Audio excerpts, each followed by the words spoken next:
Assalamualaikum ya akhi ya ukhti atamasya ila baghdad wala tansa ya'malur ribat idza kuntum ummat Muhammad ajibu salam bin nasyad.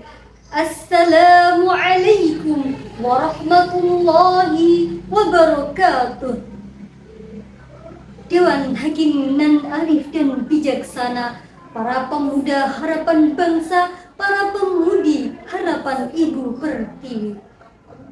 Najwa Shihab, seorang presentator acara ternama Mata Najwa, ini juga merupakan duta baca Indonesia, pernah berkata, membaca ialah upaya merengkuh makna, ikhtiar memahami alam semesta. Oleh karenanya, buku disebut sebagai jendela dunia. Ungkapan tersebut juga dikuatkan oleh pendapat Joseph Brodsky, seorang penyair pemenang penghargaan Nobel Sastra tahun 1987. Menurutnya, ada kejahatan yang lebih kejam daripada membakar buku, ialah tidak membacanya. Kedua ungkapan tersebut, hadirin, mensyaratkan kepada kita pentingnya membaca. Membaca tidak sekedar melihat kata, tapi juga memahami makna di dalamnya. Semakin banyak literasi yang kita baca, semakin kita memahami segala hal yang ada di alam semesta. Sementara itu, realita yang kita hadapi di generasi milenial ini dengan berbagai gadget yang memadai, hobi story sana sini, lebih mementingkan gengsi daripada fungsi, membeli buku hanya untuk pajangan dan koleksi, akhirnya kurang literasi dan mudah terprovokasi sana sini. Betul hadirin, miris sekali. Oleh sebab itu, jika kita ingin memiliki generasi yang berkualitas, tidak mudah dibohongi oleh bangsa lain, kita harus meningkatkan literasi, mulai membaca buku fiksi dan non-fiksi, menggali potensi diri, meraih prestasi, menjadi pemuda yang berkualitas dan cerdas.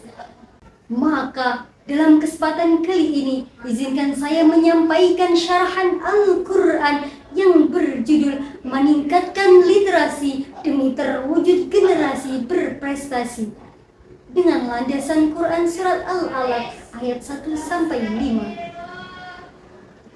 A'udzu billahi minasy syaithanir rajim. Bismillahirrahmanirrahim.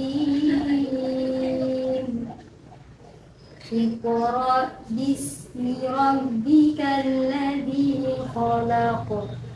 Khalaqal insana min 'alaq. Iqra wa rabbukal akram.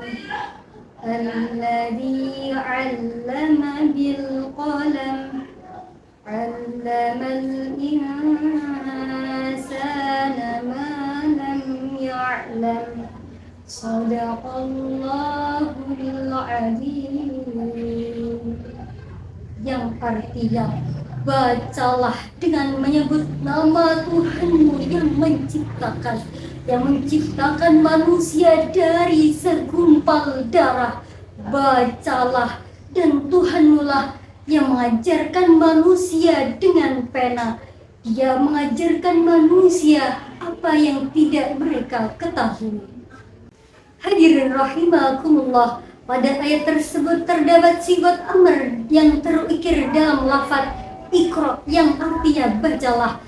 Kaidah usul fikih menjelaskan al-aslu fil amri lil wujub, yang artinya asal dari perintah adalah kewajiban, maka wajib bagi saya, Anda, dan kita semua untuk membaca. Perintah membaca pada ayat tersebut disampaikan dua kali, yaitu pada ayat pertama dan ayat ketiga. Ayat pertama memerintahkan kita untuk membaca karena Allah Ta'ala. Kemudian disusul ayat yang ketiga untuk perintah membaca agar mendapat manfaat dari apa yang kita baca. Maka perintah membaca pada ayat tadi bukan hanya membaca sebuah tulisan, melainkan lebih dari itu, Nabi Muhammad Sallallahu Alaihi Wasallam menurut para ulama adalah seorang yang tidak bisa membaca dan menulis.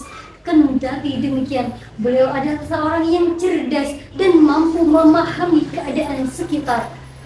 Sifat Rasul yang demikian mensyaratkan kepada kita selaku umatnya untuk memiliki karakter yang cerdas dan berintelektual tinggi. Timbul pertanyaan, bagaimana dengan kondisi kita saat ini hadirin? UNESCO mencatat bahwasanya minat baca masyarakat Indonesia hanya 0,001%, yang artinya dari 1000 masyarakat Indonesia hanya satu yang minat membaca. Sedangkan Indonesia memiliki perpustakaan yang tingginya mencapai 24 lantai, yang menjadikan perpustakaan Indonesia menjadi perpustakaan tertinggi di dunia. Sungguh ironi, negara yang memiliki perpustakaan tertinggi namun minat baca masyarakatnya rendah. Oleh sebab itu, mari kita tingkatkan semangat membaca, gemakan budaya literasi demi terwujud generasi berprestasi.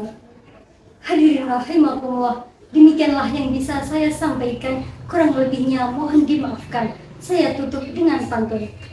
Pergi ke kantor memakai dasi dibeli dari Bekasi.